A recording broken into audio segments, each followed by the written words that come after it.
Wow, that was a really cool way to make a toaster, wasn't it? Okay, I've never seen a toaster that could burn a picture onto your toast. That would be a nice way to wake up in the morning. Have a heart or something on it to encourage you each day. That looks like a funny face. So, did you see how he built his prototype? Do you remember that word? Gosh, it's been back since the beginning of the year since we looked at the engineering process and building models and prototypes. And so he built this prototype out of cardboard before he built the real thing. And so engineers do that as part of the engineering process. We learned, like I said earlier in the year, we want to make sure as we build a prototype, are there parts that we could make better? So, he saw he could make these rounded edges and use less parts to make it look nicer. And so we learn things from making prototypes. That's the standards we're looking at today. We are looking at 3 standards really in this lesson. We're going to categorize the effectiveness of design solutions by comparing them to a specified criteria for constraints. That's a mouthful, isn't it? In other words, what's the best way we can create a toaster if we were making a toaster? And the one that's the most efficient, the most effective, that makes the best toast. We want to make sure we do that. Determine the effectiveness of multiple solutions to a design problem given the criterion constraints. So multiple solutions, how effective would this one be compared to that one? So if we made several prototypes, we're looking and see which one is the best, in other words, and that would be the one we would use as our model. And then also use appropriate tools and measurements to build a model. So he used some cardboard. You saw he had a little cutting knife to cut the cardboard edges. Obviously, he's got some glue to glue them on here, or maybe some little tab, something inside to make the handle go up and down. And so you got different tools, and you'd use different tools depending on what material you're using. You wouldn't use those same tools if you were building something out of wood, would you? You might need hammers and nails and saws. So whatever you build your prototype with, you're going to need the different types of tools to build it. Well, today's lesson is another ReadWorks passage. I'm going to shrink myself down again. It's not about cake. However, that cake looks absolutely delicious, doesn't it? And this ReadWorks passage is called The Problem Solvers, and that's what you're asked to be as a scientist, a problem solver. Engineers are problem solvers. How can we make something work better? How can we design something to make life easier for somebody? And so we're going to be given a problem in this passage today and going to be reading about ways that we can help solve this problem. So let's get right into the text, and you'll have 7 multiple choice questions about this text at the end of it. Problems, whether they are scientific, medical, creative, culinary, personal, communal, or any other type, require solutions. The best way to find a solution that fits is to first research the problem. Find out as much as you can about what the difficulty is. Say, for instance, the issue is architectural and structural building in nature. A boutique hotel was built several years ago on a beach facing the sea in Los Angeles, California. Its owners have pointed out that the building is not handicap accessible and would like for you to make it so. To begin, you'll need to study the hotel. Look into what makes a physical space handicap accessible and understand what the owner's needs are. Where exactly is the hotel? How big is it? How is it laid out and how many floors? Is it important that only the lobby be made wheelchair accessible, or will handicapped guests also need to get from the hotel down to the sand? How much money do the hotel owners have to spend on solving this problem? So we're thinking about examining the problem. We're thinking about the problem. Once you properly comprehend the problem and all of the details surrounding it, it's time to brainstorm. No matter what stage you find yourself in, it's usually helpful to share proposed ideas with your peers. Talk about it with your friends. More heads are better than one, and shared ideas can lead to improved projects and designs. Now imagine that just the hotel's lobby and rooms need to be made wheelchair friendly. How might this be accomplished? You will have discovered from your research that a surface that is firm and level will allow for wheelchair traffic and will also have traction for walkers. The easiest way to make an entry accessible is to install a ramp. According to the U.S. Department of Justice, a ramp should use the least possible slope and be at least 36 inches wide to accommodate a person in a wheelchair. To prevent slipping, you might consider handrails and curbs. What about the front door leading to the lobby?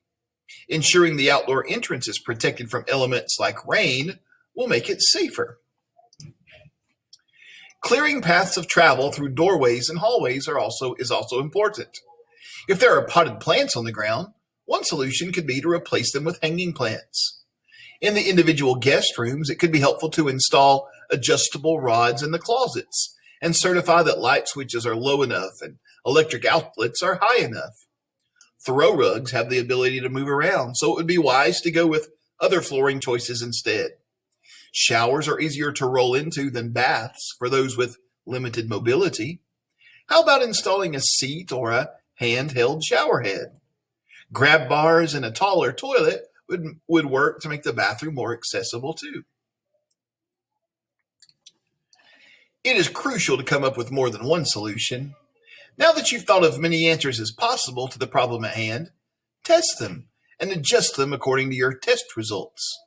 There are countless ways to evaluate solutions with respect to how well they meet the particular criteria and constraints of an issue. Maybe the best way to test out a ramp would be to build one or more prototypes. Then you can experiment with different materials and location. Tests are usually designed to identify points of failure. In other words, you'll want to submit your ramp to tough conditions to see if it will be successful even under these circumstances. Try out a particularly heavy wheelchair. Will your prototype support it? Try out a manual chair, an electric mobility scooter, and a walker. Will a permanent access ramp work better? Or is a fold-up portable ramp more suitable in this situation? How does wood hold up in comparison to aluminum or concrete? Sometimes different solutions can be combined to create a result that is better than any of the ones that have come before it. Perhaps during the brainstorming process, your peers suggested two equally good solutions to the problem at hand. One proposed using a ramp to help handicapped guests bypass the stairs. The other proposed using a stair lift, a mobilized chair with the ability to transport people right to the top of the steps. It is possible that the best solution will be some combination of these two suggestions. How might both of these ideas work together? Maybe the least costly solution would be to eliminate the ramp and stair lift and simply clear a path to the elevator. Test it out. Is the route leading to the elevator wide enough for a wheelchair? Is the elevator itself wide enough?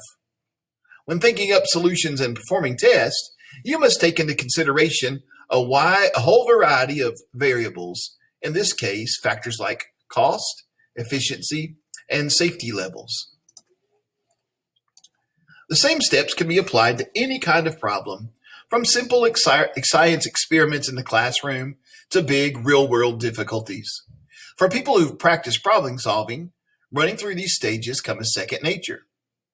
Picture an experienced cook in a kitchen, readying herself to bake a chocolate cake for a birthday party. The birthday party begins in an hour or two.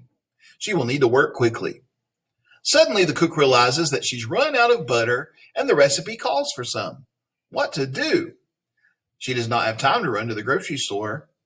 After rapidly examining the problem and brainstorming, she might come up with a list of butter substitutes.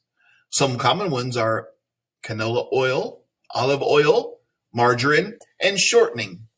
Sometimes butter can also be replaced with pureed fruits like apples, bananas, or dates.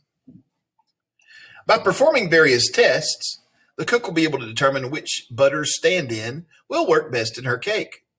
From her research, she will understand that the process of creaming butter together with granulated sugar helps achieve the rich, fluffy, spongy texture that's so important to cakes. Cupcakes and other baked goods.